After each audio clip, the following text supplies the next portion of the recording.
Professeur de philosophie et directeur du Centre européen à l'Université Mohyla de Kiev et fondateur de la maison d'édition Duch i Litera, c'est-à-dire l'esprit et la lettre, Konstantin Sigov a publié des traductions ukrainiennes de grands penseurs comme Montaigne, Descartes, Pascal, Lévinas, Yankelevitch, Ricoeur.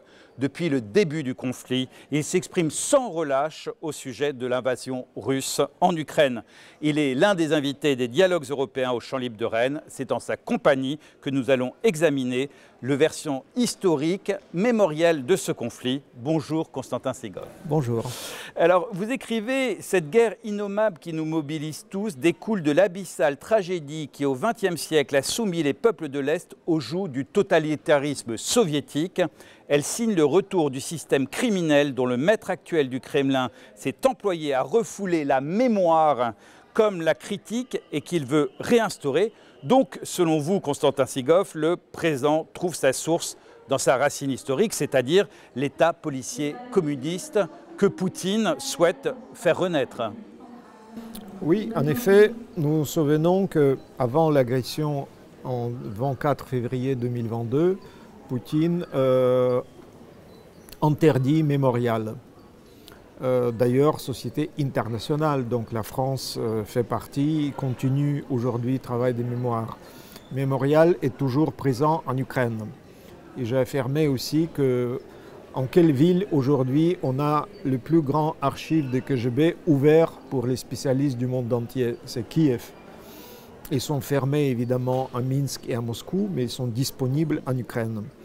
Donc, travail des mémoires par rapport aux crimes de Goulag, de famine artificielle, Golodomor des années 30. Oui. Entre 3 et 5 millions de morts. Hein.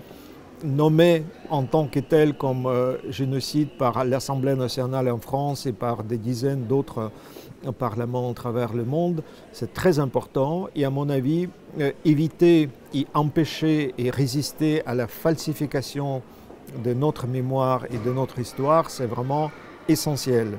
À commencer par la Seconde Guerre mondiale. L'idée que la Seconde Guerre mondiale n'a pas commencé en 1939, mais plutôt en 1941, c'est vraiment falsifier l'essentiel, c'est-à-dire le pacte Molotov-Ribbentrop, qui a permis à Hitler et Staline de collaborer pendant 2 ans, lancer ensemble la Seconde Guerre, l'agression, l'occupation de la Pologne, des pays baltes et de l'Ukraine occidentale. Donc, à mon avis, dire la vérité par rapport au XXe siècle permettra peut-être encore mieux libérer le XXIe siècle de l'ombre de l'État totalitaire soviétique et poutinien aujourd'hui. Vous savez, Konstantin Sigov, je sais que c'est dur de votre côté, mais sachez qu'en France, jusqu'à pas si longtemps, il y avait encore des personnes du Parti communiste qui expliquaient que l'accord Molotov-Ribbentrop était finalement un génial coup de dé de la part de Staline. Écoutez, révisionnisme existe dans différents pays, mais c'est quand même très important de comprendre que notre liberté et sécurité dépend directement de notre capacité de dire vrai par rapport aux monstres du XXe siècle et de 2 régimes totalitaires, nazis et soviétiques. Alors, on va enfoncer le clou, mais il y a quand même quelque chose qu'on n'avait quasiment pas le droit de dire, mais même en Occident avant, tellement il y avait des pressions, mais c'est quand même, on a le sentiment à vous lire, mais comme beaucoup d'autres personnes, que finalement, le mensonge est le cœur du fonctionnement de la propagande et même du rapport à la connaissance dans les pays communistes, et que même après leur chute, il reste 2 choses, je dirais, le mensonge et la corruption. Qu'en pensez-vous? Et la violence. Et la violence qui en découle, bien sûr. Hannah Arendt, dans les origines du totalitarisme, disait que précisément l'idéologie totalitaire et la violence, c'est vraiment les 2 éléments essentiels du régime qui permet de laminer la société civile, atomiser au maximum, ce qui est aujourd'hui le cas en Russie, et donc passer à la violence non contrôlée, à mettre en prison les gens pour 25 ans, pour toujours, en fait, faire disparaître et donc, en ce sens-là, effacer et casser tous les entraves juridiques Donc, à mon avis, c'est très important de relire les auteurs clés aussi, comme George Orwell, 1984 et d'autres. Donc, c'est aussi l'enseignement de Timothy Snyder dans ses ouvrages sur la liberté et sur la tyrannie. Alors, en fait, si on suit bien, il y a une relecture historique qui est faite par Poutine, mais qui donne l'ordre quasiment aux institutions académiques russes de réviser complètement l'histoire russe et conséquemment les histoires d'autres pays frontaliers ou en tout cas pris dans l'ancien bloc soviétique, notamment l'Ukraine, jusqu'à arriver finalement à l'impression de dire que l'Ukraine n'a jamais existé. Écoutez, c'est lamentable, mais aucune université en Russie n'a résisté à cette falsification de l'histoire. Donc, le fait qu'ils ont tous plus ou moins signé, appuyé, à commencer par l'université de Moscou, l'agression, le crime d'agression, c'est quand même très dur. Et à mon avis, tout notre système d'éducation en Europe doit être encore plus vigilant et veiller à ne pas confondre les collaborations avec soi-disant système de la propagande et des projets soi-disant culturels, mais en fait qui accompagnent l'agression. Le chef de Hermitage, le musée à Saint-Pétersbourg, disait que c'est notre opération spéciale en culture, faire les expositions avec Louis Vuitton à Paris. Donc, si vous voulez, c'est quand même grave d'ouvrir les portes à ce type de cheval de Troie.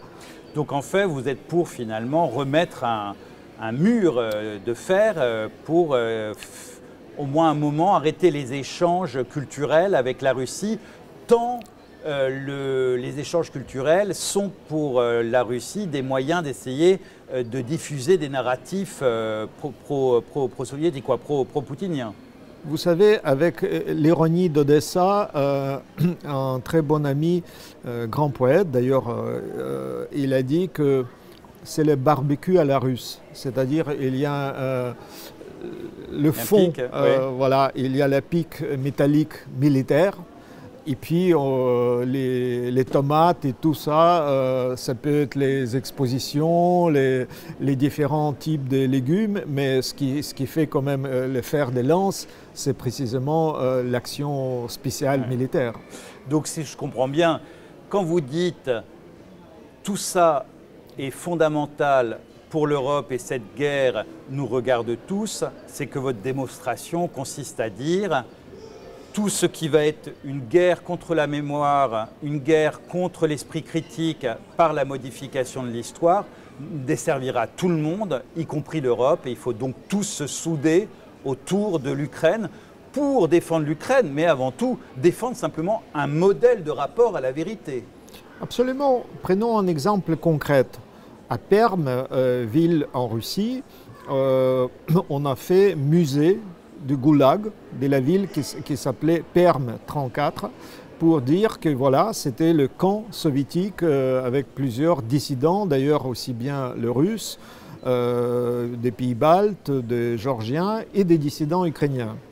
Et Poutine a fait transformer complètement le musée en disant que ce n'est plus les dissidents qui sont exposés, les photos et les responsables, etc.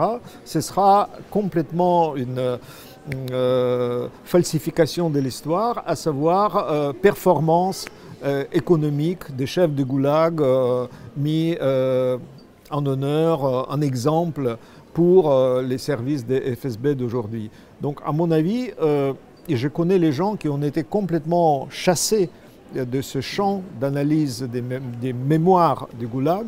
Donc, et l'autre exemple en Carélie, Sandarmoch.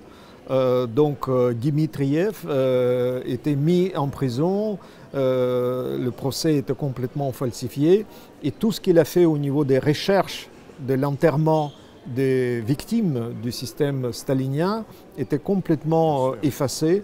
Et c'est aussi une manière complètement barbare de violemment interdire aussi bien la mémoire de tous les peuples qui qui ont souffert dans l'ex-Union soviétique. Konstantin Sigov, l'honnêteté intellectuelle m'impose de vous poser la question, est-ce que vous pensez qu'il y a quelques personnes ou quelques universitaires ou quelques groupes qui, eux aussi en Ukraine, tentent de produire des narratifs falsifiés sur les Russes et l'histoire russe?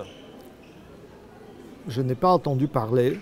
Et ça peut être même étonnant en quelque sorte, mais je pense que ce qui existe peut-être, c'est plutôt justement le mode d'ironie, le mode de la critique qui par contraste met en dérision un peu à la manière comment les Français ont fait à la fois scénario du film La mort de Staline, donc c'est grotesque. Un humour ironique, quoi. Voilà, ouais. Donc à mon avis, mais évidemment c'est une autre... On ne sait pas exactement dans quelles circonstances Staline est mort, mais ce qui est clair que dans le banc dessiné français concernant la mort de Staline, il y a un effort justement de désacraliser ce monstre pour montrer que c'était quand même colosse à pied d'argile. C'est ça. Au final, Konstantin Sigov, est-ce que paradoxalement un des bons effets de la guerre, de l'invasion par les Russes en Ukraine n'est pas de redire aux Européens de l'Ouest de se reconnecter avec l'Europe centrale et l'Europe de l'Est qui étaient toujours regardées un petit peu de loin? Est-ce que ce n'est pas une chance pour la construction de la conscience européenne? Mais c'est clair actuellement qu'effectivement pour toute l'Union européenne, il y a un penchant vers l'Est, comme nous venons de parler ici au dialogue européen face à la guerre. Et ça veut dire que tout le savoir, toutes les recherches aujourd'hui, d'une certaine manière, nécessairement pour les prochaines années, vont être quand même beaucoup plus attentifs à ce qui se passe à l'Est.